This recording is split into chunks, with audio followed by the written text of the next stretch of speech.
તમને આવકારવા ગની દહીંવાલાની બે પંક્તિ બોલું. વાંધો નહીં મિત્રો. પંક્તિ કંઈક આવી છે કે તમારા અહીં આજ પગલાં થવાના, ચમનમાં બધાને ખબર થઈ ગઈ છે. ઝુકાવી છે ગરદન સભી ડાળીઓએ, ફૂલોની એ નીચી નજર થઈ ગઈ છે.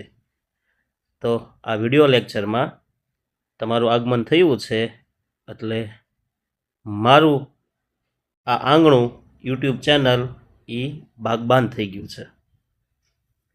જો ગની દહીંવાલીને પંક્તિ છે, ક્યાંક ને ક્યાંક તમારે ગુજરાતીના પ્રશ્ન પૂછાતા હોય કે આ કાવ્ય કે પંક્તિ કોની છે, તો એ છે કોની છે? ગની દહીંવાલાની. તમે પણ શિક્ષક બનશો અથવા ક્યાંક જવાનું થાય અને ત્યારે કોઈ મહેમાન આવે ત્યારે તમે આ પંક્તિ બોલી શકો. તમારા અહીં આજ પગલાં થવાના, ચમનમાં બધાને ખબર થઈ ગઈ છે. એવી કંઈક પંક્તિ છે એનો, પણ મસ્ત એ ગઝલ છે ગની દહીંવાલાની, સાંભળજો. આ તમારે આવકાર સાથે આપણે આજે ધોરણ 12 મનોવિજ્ઞાન 7મા પાઠના MCQ, વન લાઇનર અને મોટા પ્રશ્નના મુદ્દા આપણે જોવાના છે.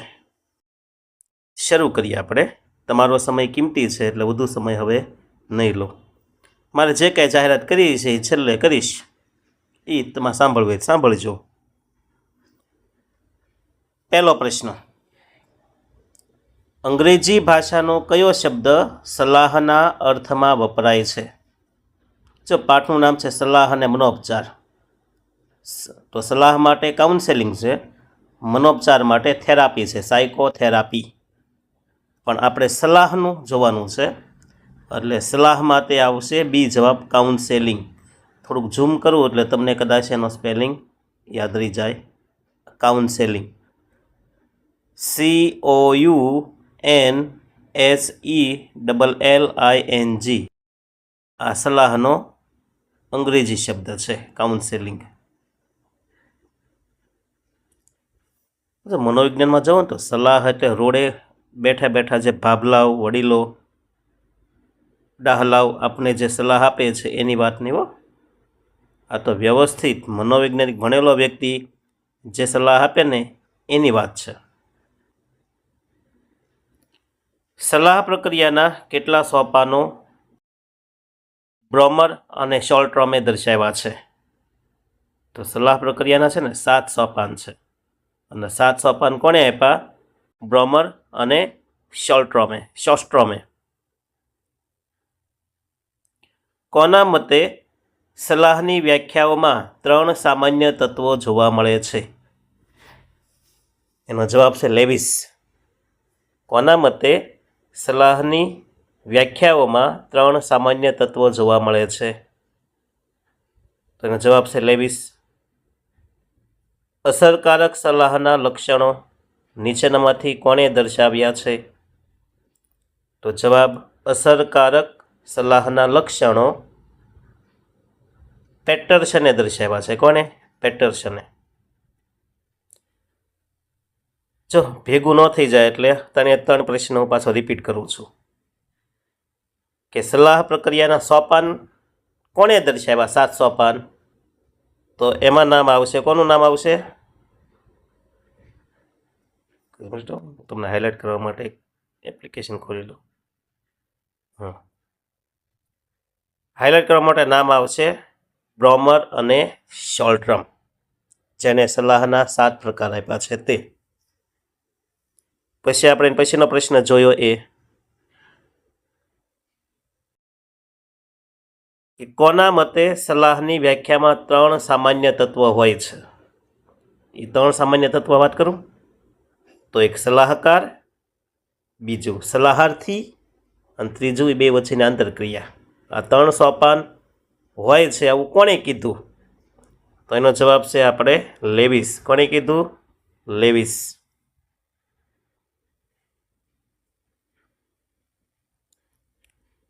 પછી અસરકારક સલાહના લક્ષણો કોણે આપ્યા? તો પેટરસન. કોણ આવશે? પેટરસન. હજી એક એવો મનોવૈજ્ઞાનિકનો પ્રશ્ન છે, મનોપચાર અને સલાહ વચ્ચેનો તફાવત કોણે આપ્યો? મનોપચાર અને સલાહ વચ્ચેનો તફાવત કોણે આપ્યો? તો આવશે બ્લોચર અને શસ્ટ્રોમ. મનોપચાર અને સલાહ વચ્ચેનો તફાવત કોણે આપ્યો? તો બ્લોચર અને શસ્ટ્રોમ. છઠ્ઠું, એપીજીએ દ્વારા દર્શાવેલ આચારસંહિતાના મુખ્ય કેટલા વિભાગો છે? તો એપીજીએ દર્શાવેલ આચારસંહિતાના 4 ભાગ છે. કેટલા છે? 4 ભાગ.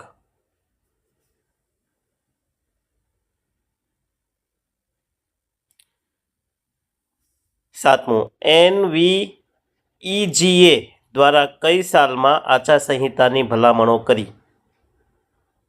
એનો જવાબ 1980માં. એનવીઈજીએ કઈ સાલમાં આચારસંહિતાની ભલામણ કરી? તો 1980માં.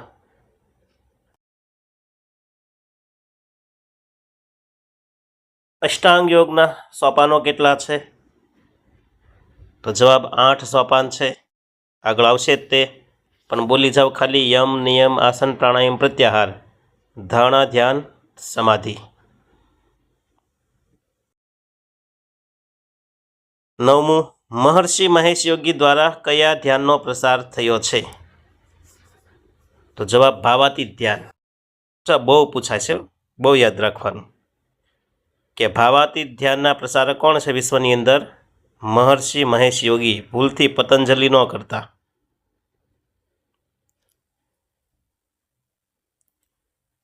મનોપચાર એટલે માનસિક રોગોનો મનોવૈજ્ઞાનિક પદ્ધતિથી ઉપચાર. આ વ્યાખ્યા કોણે આપી?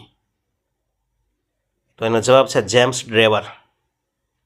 મનોપચાર એટલે માનસિક રોગોનો મનોવૈજ્ઞાનિક પદ્ધતિથી ઉપચાર. આ વ્યાખ્યા કોણે આપી? જેમ્સ ડ્રેવર. 11મું, મનોવિશ્લેષણાત્મક અભિગમ સાથે કોનું નામ જોડાયેલું છે? તો મનના વિશ્લેષણની વાત આવે એટલે ફ્રોઈડ આવશે, પણ વર્તનની વાત આવે તો જેબી વોટસન. પછી સમષ્ટિવાદ આવે તો કોફકા કોહલ અને વર્ધીમર. માનવવાદ આવે તો અબ્રાહમ મેસ્લો, કાર્લ રોજર્સ. જો અમુક ફિક્સ જ છે,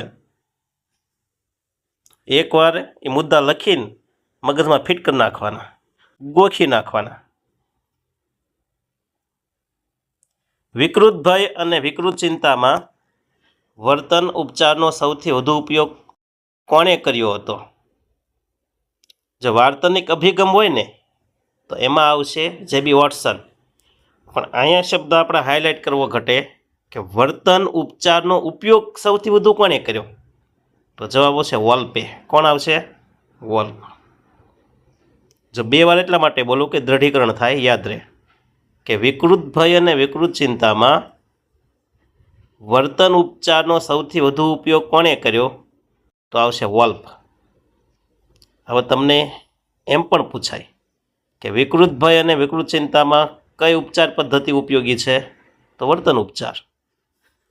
વર્તન ઉપચાર છે એ કયા મનોરોગ માટે છે?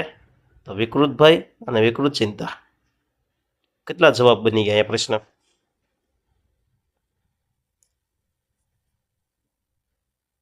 કોણે સલાહ પ્રક્રિયાની સમજૂતી માટે સલાહના સોપાનો દર્શાવ્યા? એનો જવાબ છે બ્રોમર અને શોસ્ટ્રોમ. સલાહ પ્રક્રિયાની સમજૂતી માટે સલાહના સોપાનો કોણે દર્શાવ્યા? તો બ્રોમર અને શોસ્ટ્રોમ.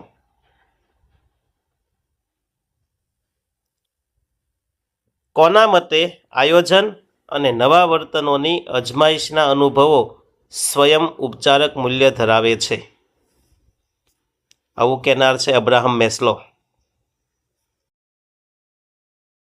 કોના મતે આયોજનો અને નવા વર્તનોની અજમાયશના અનુભવો સ્વયં ઉપચારક મૂલ્ય છે? આવું કહેનાર છે અબ્રાહમ મેસ્લો. કયા તબક્કામાં મનોપચારક દર્દી સાથે સાયુજ્ય સ્થાપન કરે છે? કયા તબક્કામાં? તો એનો જવાબ આરંભના તબક્કામાં. સાયુજ એટલે શું? તો કે જે દર્દી હોય ને મનોરોગી, એમને સામેના ડૉક્ટર જે હોય એની ઉપર વિશ્વાસ આવે અને સાયુજ્ય કહેવાય. મનોગત્યાત્મક ઉપચાર પદ્ધતિની શરૂઆત કોણે કરી? તો મનોવિશ્લેષણ હોય કે મનોગત્યાત્મક, બેમાંથી જે શબ્દ આવે એ શબ્દમાં એક જ યાદ રાખવાનું, સિગમન્ડ ફ્રોઈડ. કઈ ઉપચાર પદ્ધતિમાં સપનોનું મનોવૈજ્ઞાનિક અર્થઘટન કરવામાં આવે છે? સ્વપ્નની દુનિયાનો બેતાજ બાદશાહ સિગમન્ડ ફ્રોઈડ છે. એટલે સપનનું અર્થઘટન આવે તો એ કયું યાદ રાખવાનું? મનોગત્યાત્મક અભિગમ એટલે કે સિગમન્ડ ફ્રોઈડ. તો અહીંયા પ્રશ્ન છે કે કઈ ઉપચાર પદ્ધતિમાં સપનોનું મનોવૈજ્ઞાનિક અર્થઘટન કરવામાં આવે છે? તો જવાબ છે મનોગત્યાત્મક ઉપચારમાં, એટલે કે સિગમન્ડ ફ્રોઈડ. કોના મત અનુસાર સપનો એ અજાગ્રત મનનો રાજમાર્ગ છે? બહુ મોટી વાત કરી હોય ની અંદર કે અજાગ્રત મન, જે આપણી અંદર અચેતન મન છે ને, ત્યાં જવાનો રસ્તાનો દ્વાર કયો છે, માર્ગ કયો છે? તો એ છે સ્વપ્ન. આવું કહેનાર ફ્રોઈડ હતા. અને ફ્રોઈડની તાકાત તો એ સુધી મેં સાંભળી છે કે તમને જે સપનું આવે છે તો એ સપન કયા કારણથી આવે છે એનું વિશ્લેષણ કરતા. આમ તો કહેવાય ભાઈ ફ્રોઈડભાઈને કે સપનની દુનિયાનો બેતાજ બાદશાહ, એની તાકાત એવી છે. જો ફ્રોઈડને છે ને એ ઉદ્દામવાદી મનોવૈજ્ઞાનિક કહેવાય છે. એના વિચારોએ દુનિયાને આંચકો આપેલો છે. ફ્રોઈડના વિચારોએ દુનિયાને આંચકો આપ્યો હતો. કઈ પદ્ધતિમાં દર્દીને ચિંતા પ્રેરતી હોય તેવી વાસ્તવિક જીવનની પરિસ્થિતિનો સીધો અનુભવ કરાવવામાં આવે છે? તો જવાબ સ્વાનુભૂતિ. જો આનો અર્થ એવો થાય કે જે વ્યક્તિ અંધારાથી ડરતી હોય, અંધારાની માં આવશે, અંધારાની માસી આવશે, તો જે અંધારાથી ડરતી હોય એને ખરેખર અંધારામાં લઈ જવાનું, એને અનુભવ કરાવવાનો કે જો ભાઈ અંધારું છે, આમાં બીજું કશું નથી, ખાલી પ્રકાશની ગેરહાજરી છે એટલું જ તે, બીજું આમાં કાંઈ હોય નહીં, એવો અનુભવ કરાવવાનો.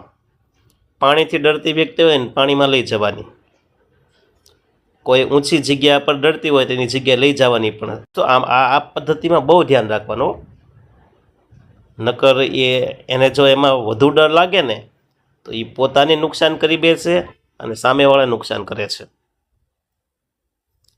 3 ઇડિયટ્સ ફિલ્મ છે ને આમિર ખાનનું ને એનું, એમાં ઓલો રાજો રસ્તોગી હોય,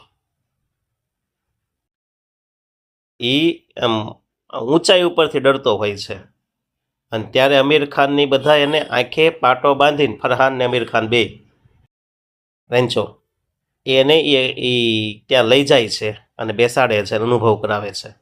તો એ કયો અનુભવ થયો? સ્વાનુભવ.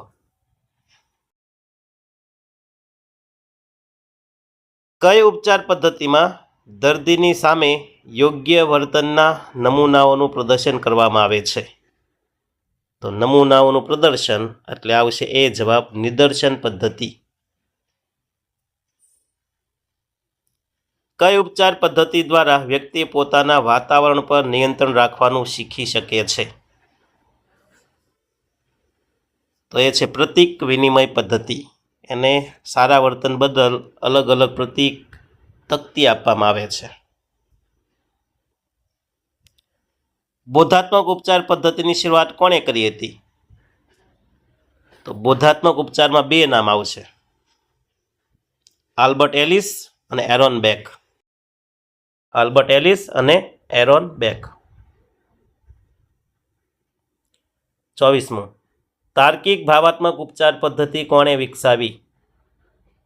તો જો આમાં બેમાં ભેગું હતું આલ્બર્ટ એલિસ ને એવું બોધાત્મકમાં, પણ બોધાત્મકમાં પાછો એક ભાગ છે તાર્કિક ભાવાત્મક પદ્ધતિ. એ કોણે આપી? તો તાર્કિક ભાવાત્મક ઉપચાર પદ્ધતિ છે ને એલિસે આપી, આલ્બર્ટ એલિસે. પછી યોગ સૂત્રની રચના કોણે કરી? તો જવાબ મહર્ષિ પતંજલિએ. યોગમાં સંપૂર્ણ મનોવૈજ્ઞાનિક પ્રક્રિયા કઈ છે? તો જવાબ છે પ્રત્યાહાર. પ્રત્યાહાર એટલે પાછું વળવું. મન અને શરીરને સ્થિર કરનાર ચોક્કસ પ્રકારની શારીરિક સ્થિતિની તરેહને શું કહેવાય? તો સ્થિર કરે ને આસન કહેવાય. આસન એટલે શું? કોઈ ચોક્કસ કોઈ સ્ટેપની અંદર આપણે સ્થિર થવું એટલે આસન. જેમ કે ચક્રની જેમ થઈને અને સ્થિર થઈ જવાનું. તાડાસનમાં વૃક્ષ જેવું બની જવાનું. મયુરાસનમાં મોર કે મયુર જેવું બની જવાનું, ઘડીક સ્થિર રહેવાનું. તો સ્થિર થવાની પ્રક્રિયાને આસન કહેવાય.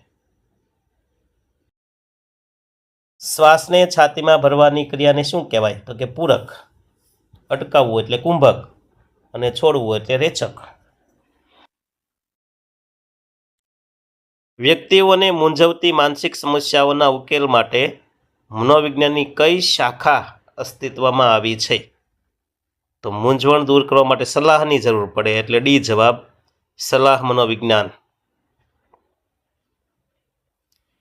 મૂંઝાયેલી વ્યક્તિને શું કહેવાય? જે માનસિક બીમાર વ્યક્તિ હોય એને શું કહેવાય? તો જવાબ છે સી, સલાહાર્થી. મૂંઝવણ અનુભવતી વ્યક્તિને સલાહ આપવાનું કાર્ય કોણ કરે છે? તો સલાહકાર. એટલે કે મનોવૈજ્ઞાનિક શિક્ષણ લીધેલું હોય તે વ્યક્તિ, આપણે જેને ડૉક્ટર કહીએ તે. પણ અહીંયા સાયકિયાટ્રિક હો, પહેલાં છે ડૉક્ટર નહીં. સલાહકાર અને સલાહાર્થી પ્રત્યે કઈ લાગણી બતાવી તેનો વિશ્વાસ જીતી શકાય? તો પરાનુભૂતિ. સામેવાળાને જે અનુભવ થાય એ જ અનુભવ પોતાને થયો હોય તો એવો અનુભવ કરવો એને પરાનુભૂતિ કહેવાય. આપણે નાના હતા ને ત્યારે અમારા મમ્મી તો કહેતા, આપણે ક્યારેક કૂતરાને, કોઈ પ્રાણીને, ગાયને લાકડી મારીએ ને ત્યારે મમ્મી તરત શબ્દ બોલે કે તને લાકડી મારી હોય તો. પરાનુભૂતિ થાય ને કે એને આપણને કોઈક મારે ને આપણે વાગે, દુઃખ લાગે, એમ એ પ્રાણીને પણ દુઃખ લાગે. તો એ જે અનુભવ કરાવે ને પરાનુભૂતિ કહેવાય. ચાલો અહીં MCQ આપણે 33 પૂરા કર્યા છે. જો પુસ્તકમાં 10 જ આપ્યા હશે, પણ આપણે અધધ 33 તમને MCQ મેં આપ્યા છે. એક હમ્બલ રિક્વેસ્ટ હો, નમ્ર વિનંતી છે તમને, વચ્ચે ડિસ્ટર્બ કરું છું, કે જો તમને આ વિડીયો ગમે ને તો લાઈક કરજો, શેર કરજો, સબસ્ક્રાઈબ કરજો. એટલા માટે કે મારી પાસે ડિજિટલ કોઈ માધ્યમ નથી. તમારા સુધી પહોંચવાનું આ એકમાત્ર માધ્યમ છે. મને ઓળખવાની જરૂર નથી, હું કોણ છું, શું છું, કોઈ જરૂર નથી. તમને મને સપોર્ટ કરવો હોય તો બસ સબસ્ક્રાઈબ કરી નાખજો. અને આ 12મું ભણતા હોય, ટાટની પરીક્ષા આપવાની હોય, ટેટની પરીક્ષા આપતી હોય, જ્યાં જ્યાં મનોવિજ્ઞાન આવતું હોય ત્યાં વિડીયો પહોંચાડજો. બરાબર?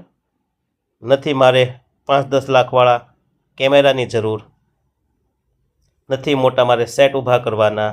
માત્ર ને માત્ર અપ્રત્યક્ષ રીતે હું અને અપ્રત્યક્ષ રીતે તમે. હું તમને નથી ઓળખતો, તમે મને નથી ઓળખતા, પણ તેમ છતાં આપણે બેયનું કામ થવું જોઈએ. બરાબર? એટલા માટે આ વિનંતી કરી છે. એ તમને યોગ્ય લાગે તો, કે ભાઈ આ સારું કામ છે અને ઓછી સુવિધામાં સસ્તા ભાડામાં સિદ્ધપુરની યાત્રા કરાવે છે તોની વાત છે. ચાલો, કિંમતી સમય છે એટલે આગળ વધીએ.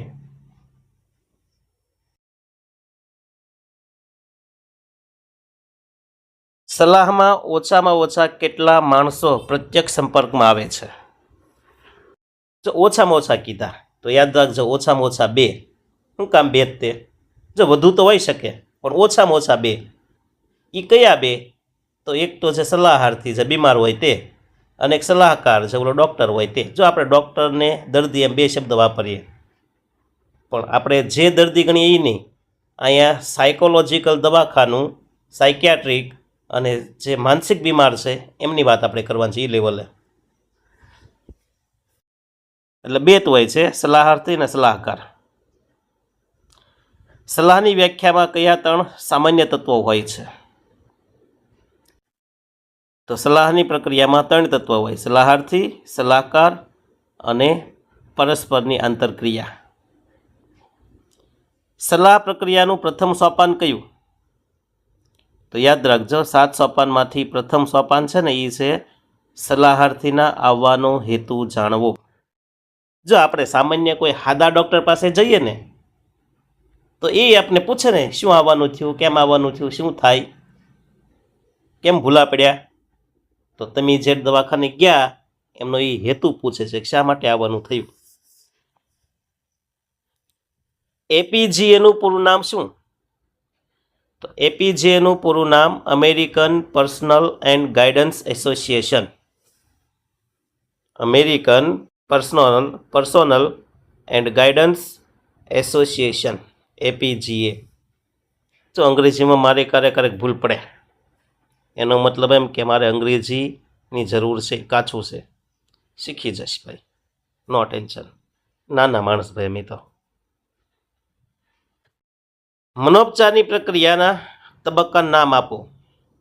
તો મનોપચારની પ્રક્રિયાના મુખ્ય 3 તબક્કા છે. પહેલું આરંભનો તબક્કો, બીજું મધ્યનો તબક્કો અને ત્રીજું અંતિમ તબક્કો. જે મનોપચાર, મનનો જે ઉપચાર કરવામાં આવે ને, જો પહેલું સલાહ નહીં. હવે જે મુદ્દો છે મનોપચારનો છે. સલાહ અને મનોપચાર આવા 2 પાઠના ટાઇટલ છે. એમાં જે મનોપચાર આવશે ને એની પ્રક્રિયાના કેટલા તબક્કા? તો કે 3. પહેલું આરંભનો તબક્કો, બીજું મધ્યનો તબક્કો અને ત્રીજો અંતિમ તબક્કો. વાર્તનિક અભિગમનું વર્તનોપચાર નામ કોણે આપ્યું? તો વાર્તનિક અભિગમનું વર્તન ઉપચાર નામ છે ને 1950માં અપાયું. અને એવું નામ આપનાર કોણ છે? તો કે લિન્ડસ અને સ્કિનર. બરાબર, જેને વાર્તનિક અભિગમનું નામ શું કરી નાખ્યું? વર્તન ઉપચાર. વાર્તનિક અભિગમ તો જે 2 વર્ષ જ આવશે, પણ વાર્તનિક અભિગમનું નામ બદલી અને વર્તન ઉપચાર નામ કોણે આપ્યું? તો લિન્ડસ અને સ્કિનરે આપ્યું. ક્યારે? 1950માં. લખવાનું રાખજો. પ્રતીક વિનિમય પદ્ધતિમાં કેવા પ્રતીકો અપાય છે? તો પ્રતીક વિનિમય પદ્ધતિમાં કાર્ડ કે ધાતુની ચકતી કે તકતી જેવા પ્રતીકો અપાય છે.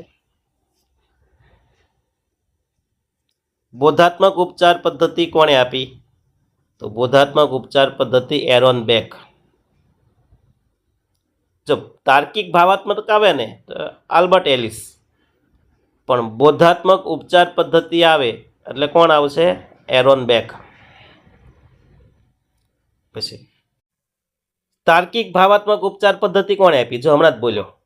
તો તાર્કિક ભાવાત્મક ઉપચાર આવે ને તો આલ્બર્ટ એલિસ, અને બોધાત્મક ઉપચાર આવે તો એરોન બેક.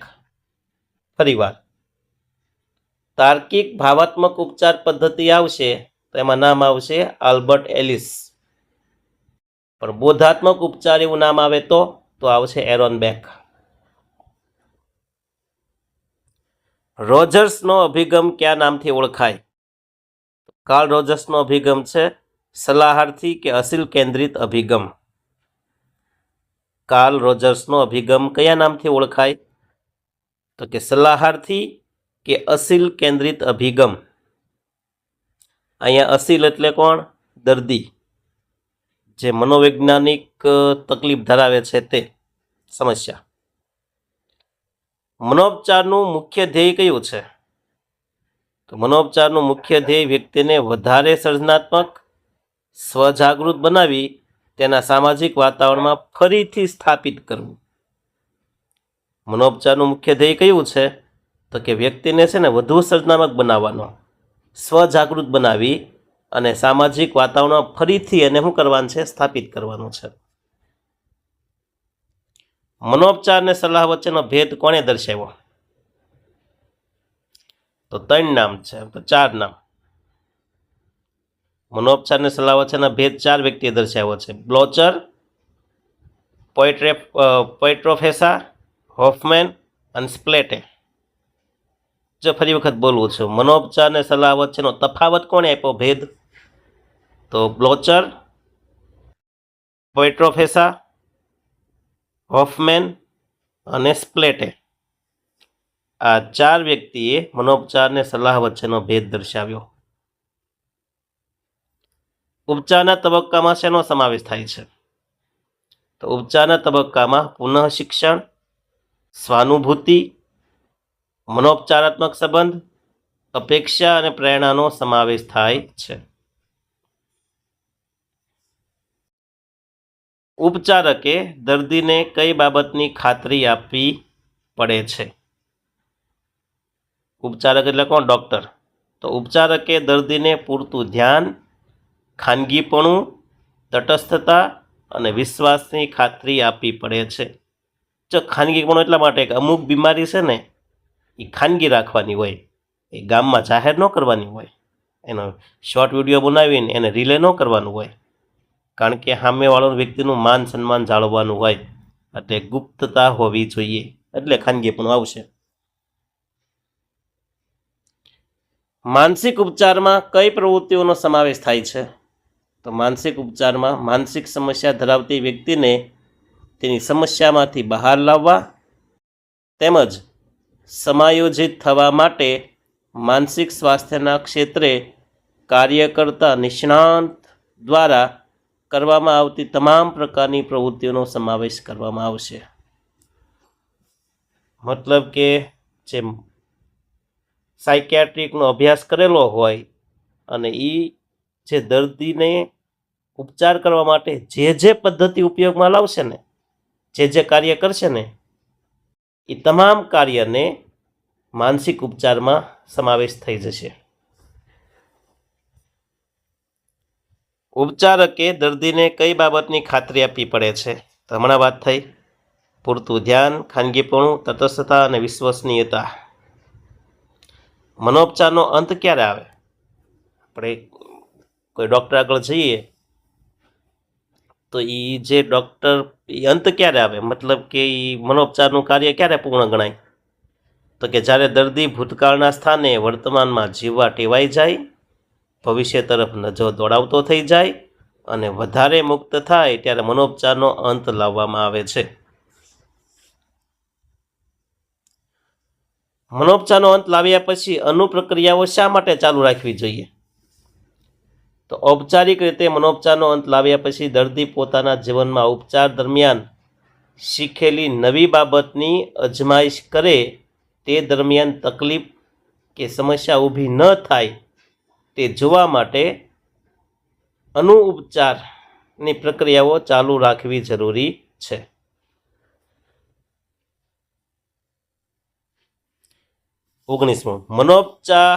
મનોગત્યાત્મક ઉપચાર પદ્ધતિ કયા સિદ્ધાંત પર કામ કરે છે? તો મનોગત્યાત્મક ઉપચાર પદ્ધતિ છે ને એ સિગમન્ડ ફ્રોઈડના મનોવિશ્લેષણના સિદ્ધાંત પર કામ કરે છે. 20મું, મનોગત્યાત્મક ઉપચાર પદ્ધતિમાં કઈ બાબતનો ઉપયોગ કરવામાં આવે છે? તો મનોગત્યાત્મક ઉપચાર પદ્ધતિમાં મુક્ત સાહચર્ય અને સ્વપ્ન અર્થઘટનનો ઉપયોગ કરવામાં આવે છે. મનોગત્યાત્મક ઉપચાર પદ્ધતિમાં બે આવશે, મુક્ત સાહચર્ય અને સ્વપ્ન અર્થઘટનનો ઉપયોગ કરવામાં આવશે. મુક્ત સાહચર્ય પદ્ધતિમાં દર્દી શું કરવાનું કહેવામાં આવે છે? તો મુક્ત સાહચર્ય પદ્ધતિમાં દર્દીને આરામદાયક, જો સમજો, મુક્ત સાહચર્ય, તો મુક્ત સાહચર્યમાં દર્દીને આરામદાયક સ્થિતિમાં બેસાડી તેના મનમાં આવતા તમામ વિચારોને કોઈ પણ જાતના શરમ, સંકોચ કે ખાનગીપણાનો વિચાર કર્યા સિવાય અભિવ્યક્ત કરવાનું કહેવામાં આવે છે. જો બહુ પૂછાય કે મુક્ત સાહચર્યમાં શું કરવાનું હોય, તો મુક્ત સાહચર્યમાં પહેલાં દર્દીને તો આરામદાયક સ્થિતિમાં બેસાડી દેવાનો, રિલેક્સ, સાવ રિલેક્સ, આરામદાયક ખુરશી હોય ને ત્યાં હાથ પગના પંજા ખુલ્લા કરી નાખવાના. પછી એને જે વિચાર આવે ને એ વિચારોને કોઈ પણ જાતની શરમ સંકોચ વગર ડૉક્ટરને કહેવાનું હોય, બરાબર? કોઈ પણ જાતનું ખાનગીપણું નહીં રાખવાનું કે આવા ખરાબ વિચાર આવે તો મારે કંઈ કહેવું નથી, સારા વિચાર હું કહું, એમ નહીં, ભેદભાવ નહીં રાખવાનો. તો એ કોઈ પણ જાતના વિચાર આવે, સારા કે નરસા કે ખરાબ, એ રજૂ કરવા, એને મુક્ત સાહચર્ય પદ્ધતિ કહેવાય.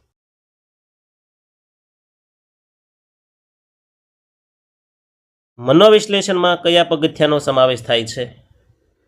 તો મનોવિશ્લેષણમાં ભાવ વિરેચન, પ્રતિરોધ અને સ્થાનાંતરણનો સમાવેશ થાય છે.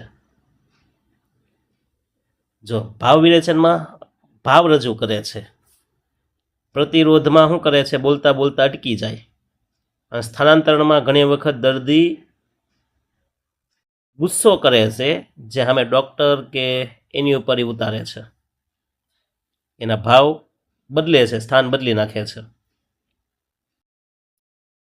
ભાવ વિરેચનમાં દર્દી શું કરે? જો આવી ગયું.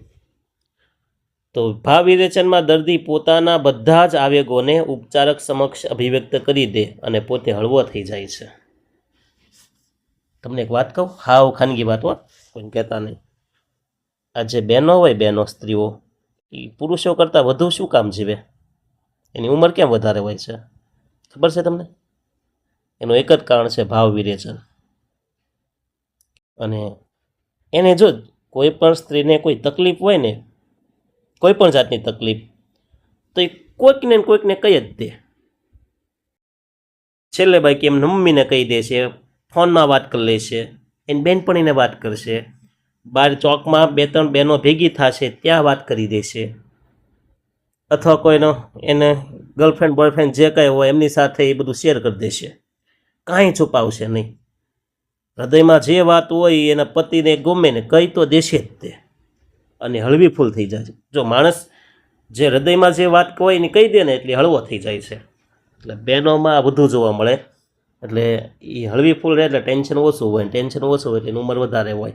અને ઓલા મૂશાળાઓને બાપ રે બાપ, એ કોઈને કહી ન કે હો, દાંત ન કાઢતા પાછા. આ જે મૂશાળા છે ને, મતલબ કે આપણે પુરુષો, એ બિચારા કોઈને કહી ન કે. હવે અમુક બાબત એવી હોય કે ભાઈબંધને કહે તો ભાઈબંધ મશ્કરી કરે, પપ્પાને કંઈ કહેવાય નહીં સમસ્યા, મમ્મીને કંઈ કહેવાય નહીં બિઝનેસની તકલીફ, પ્રેમની, કે જે કોઈ નાની મોટી સમસ્યા હોય એ કોઈને શેર ન કરી શકે. મિત્રને કહે તો એ મિત્રો એની મજાક ઉડાડે. એટલે બિચારા મનમાં ને મનમાં મૂંઝાય અને એટલું ટેન્શન લે, એટલો મનોભાર લે કે વાત પૂછોમાં. અને એના કારણે બિચારાને 2-5 વર્ષ ઘટી જાય, કારણ કે ભાવ વિરેચન થતું નથી. સમજાઈ ગયું ને હવે તમને?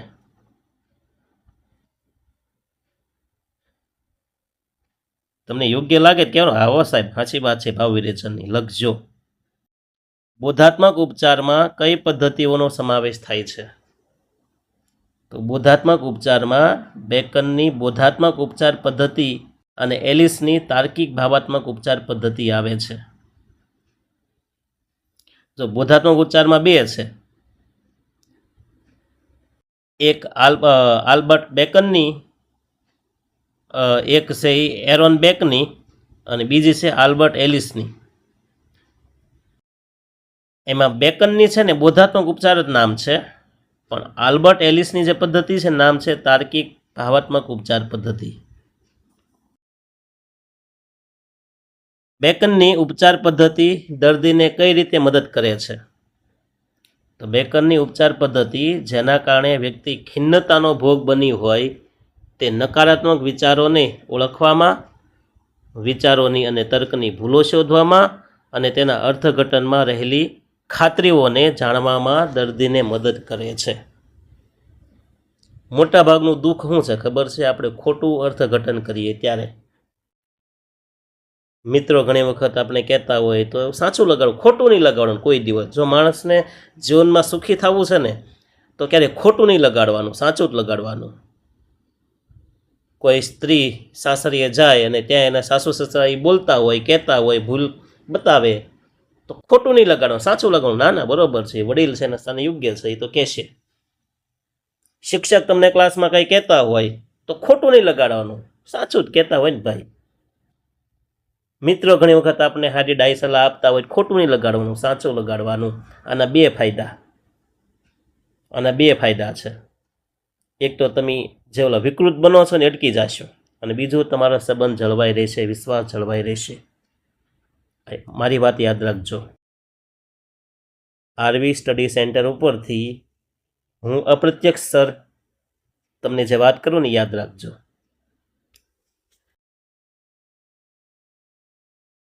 પછી છે બેકનની પદ્ધતિનો ઉપયોગ કયા ઉપચારમાં સફળ રહ્યો છે?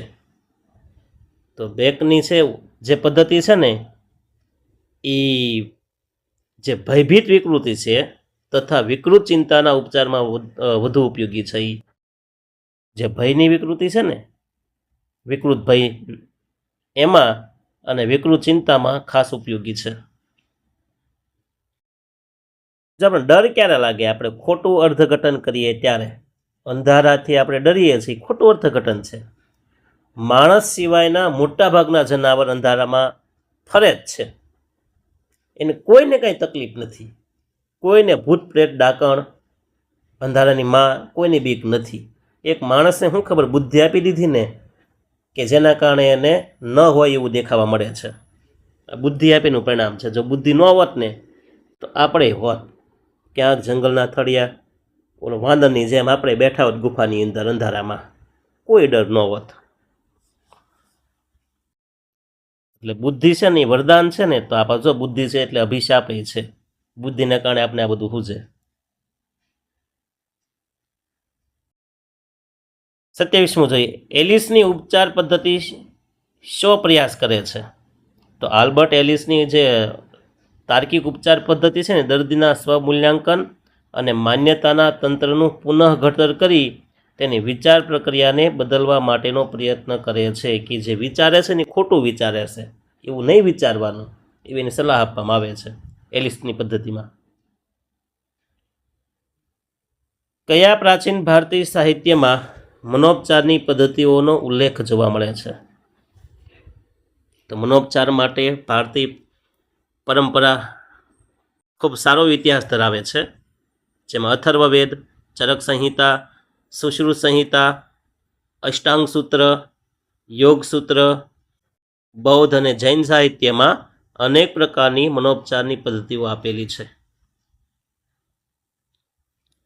29મું, મહર્ષિ પતંજલિના મત મુજબ યોગ એટલે શું? તો મહર્ષિ પતંજલિના મત મુજબ યોગ એટલે ચિત્તને જુદી જુદી વૃત્તિઓનું સ્વરૂપ ધારણ કરતું રોકવું.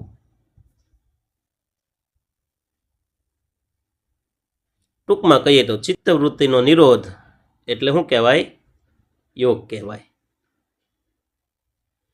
શ્રીમદ ભગવદ્ ગીતામાં યોગની કઈ વ્યાખ્યા આપી છે? શ્રીમદ ભગવદ્ ગીતામાં યોગની વ્યાખ્યા આ પ્રમાણે આપી છે કે સમતાયુક્ત એટલે કે સમતોલ કે ભેદભાવ વગરનો અભિગમ એટલે યોગ. યમમાં કઈ બાબતનો સમાવેશ થાય છે? તો યમમાં છે ને અહિંસા, સત્ય, અસ્તેય, બ્રહ્મચર્ય અને અપરિગ્રહનો સમાવેશ થાય છે. નિયમમાં કઈ બાબતનો સમાવેશ થાય છે?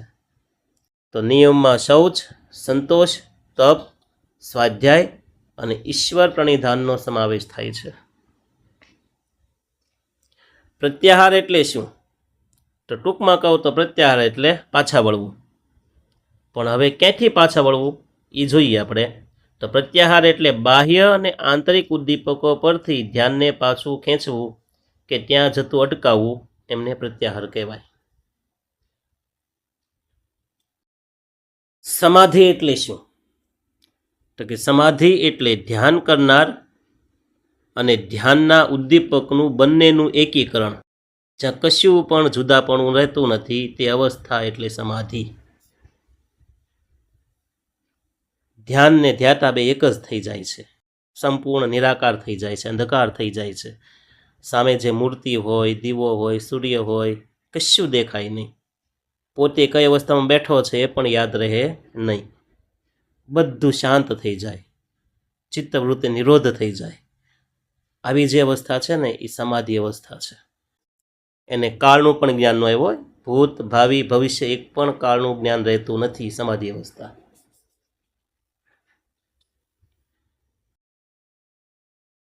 પ્રાણાયામ એટલે શું? તો કે પ્રાણાયામ એટલે શ્વાસોશ્વાસની ચોક્કસ પ્રકારની પ્રક્રિયા.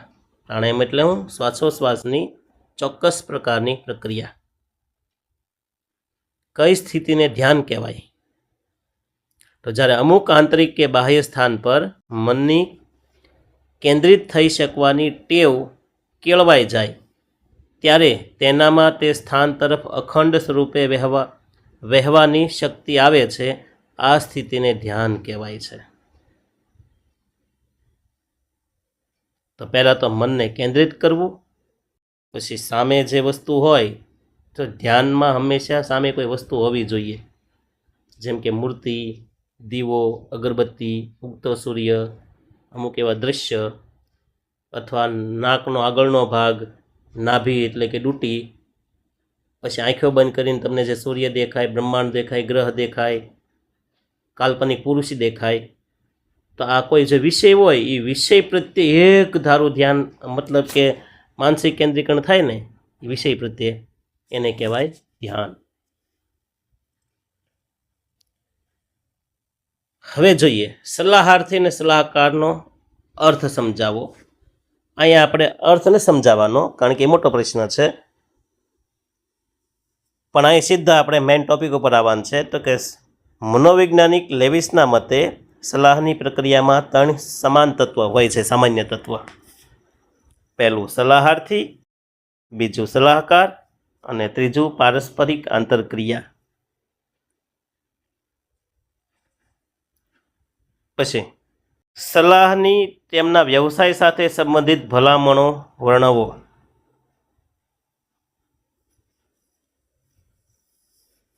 તો સલાહની તેમના વ્યવસાય સાથેની ભલામણ કેટલી છે ગણો તો 1 2 3 4 5 6 7 8 ભલામણ છે.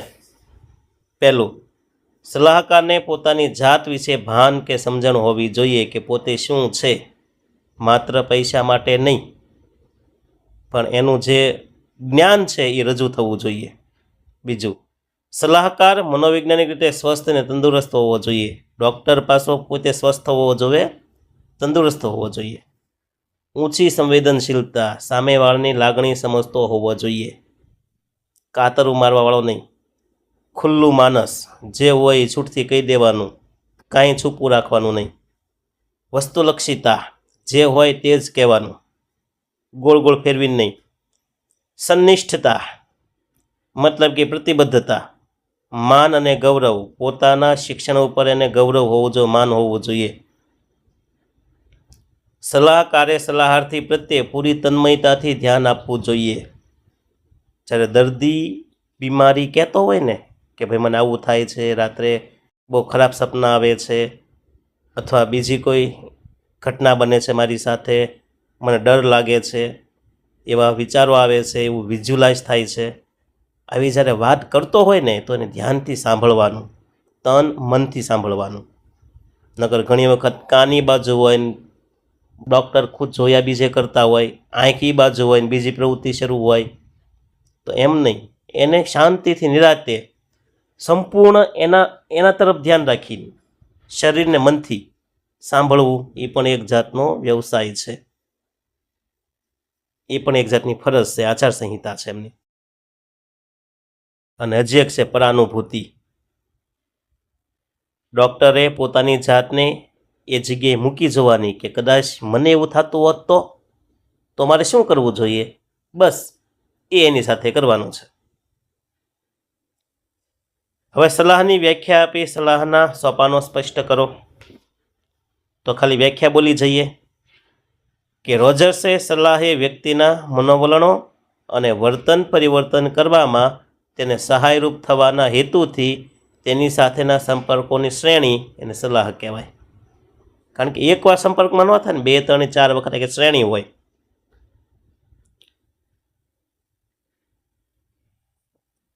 હવે સલાહના સોપાનો તો પોઇટ્રોફેસા, હોફમેન અને સ્પ્લેટે સલાહ એ વ્યાવસાયિક તાલીમ પામેલા નિપુણ સલાહકાર અને વ્યક્તિગત બાબતમાં સહાય જંગતી વ્યક્તિ વચ્ચેનો સંબંધ છે, એવી વ્યાખ્યા આપી છે. હવે જોઈએ ને સોપાનો. તો પહેલું સોપાન છે સલાહાર્થીને આવવાનો હેતુ જાણવો. બીજું, સલાહ સંબંધની સ્થાપના કરવી. ત્રીજું, સંરચના અને ધ્યેયો નક્કી કરવા. ચોથું, સમસ્યા અને ધ્યેયો સાથે કામ લેવું. પાંચમું, કાર્યયોજના ઘડવી. અને છઠ્ઠું, પરિણામોનું મૂલ્યાંકન અને સલાહનો અંત લાવવો.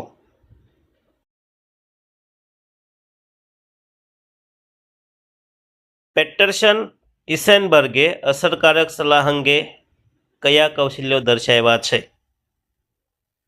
તો જોઈએ, પહેલું કૌશલ્ય સમસ્યાને પહોંચી વળવાનું કૌશલ્ય.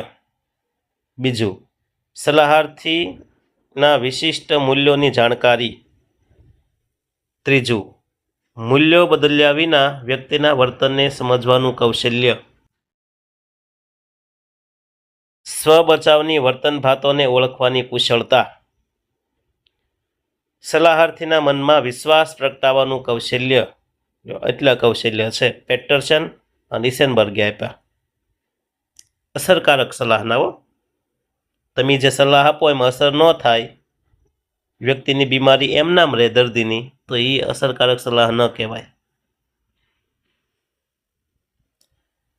સલાહની આચાર સંહિતા વિશે નોંધ લખો. તો 4 આચાર સંહિતા છે ફરજો. પહેલું, સલાહકારનો સલાહાર્થી સાથેનો સંબંધ. બીજું, સલાહકારનો તેમના વ્યવસાય સાથેનો સંબંધ. ત્રીજું, સલાહકારનો ભલામણ સંસ્થા સાથેનો સંબંધ. અને ચોથું, સલાહકારનો પોતાની જાત સાથેનો સંબંધ.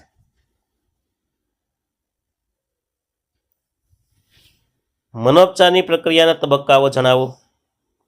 તો મનોપચારની પ્રક્રિયાના તબક્કાઓ 3 છે. સલાહના નહીં, મનોપચારના. પહેલો તબક્કો આરંભનો, બીજો મધ્યનો અને ત્રીજો અંતિમ તબક્કો. મનોપચારના અભિગમ તરીકે મનોવિશ્લેષણાત્મક અભિગમમાં કઈ પદ્ધતિ આવશે? તો 2, મુક્ત સાહચર્ય પદ્ધતિ અને સ્વપ્ન અર્થઘટન પદ્ધતિ.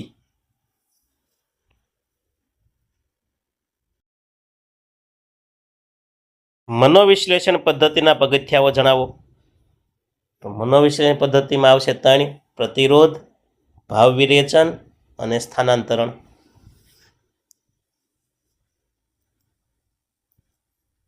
વર્તનોપચાર પદ્ધતિઓમાં નામ આપો, કઈ કયા સ્ટેપ આવશે? તો એમાં આવશે પદ્ધતિસરનું વિસંવેદનીકરણ, જૈવ પ્રતિપુષ્ટિ, વિસ્ફોટ ઉપચાર, સ્વાનુભૂતિ, અણગમા ઉપચાર, સ્વાગ્રહી કે દઢાગ્રહ તાલીમ, નિદર્શન પ્રવિધિ અને પ્રતીક વિનિમય પદ્ધતિ.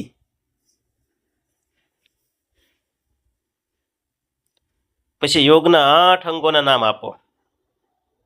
તો યોગના 8 અંગો આ પ્રમાણે છે: યમ, નિયમ, આસન, પ્રાણાયામ, પ્રત્યાહાર, ધારણા, ધ્યાન અને સમાધિ.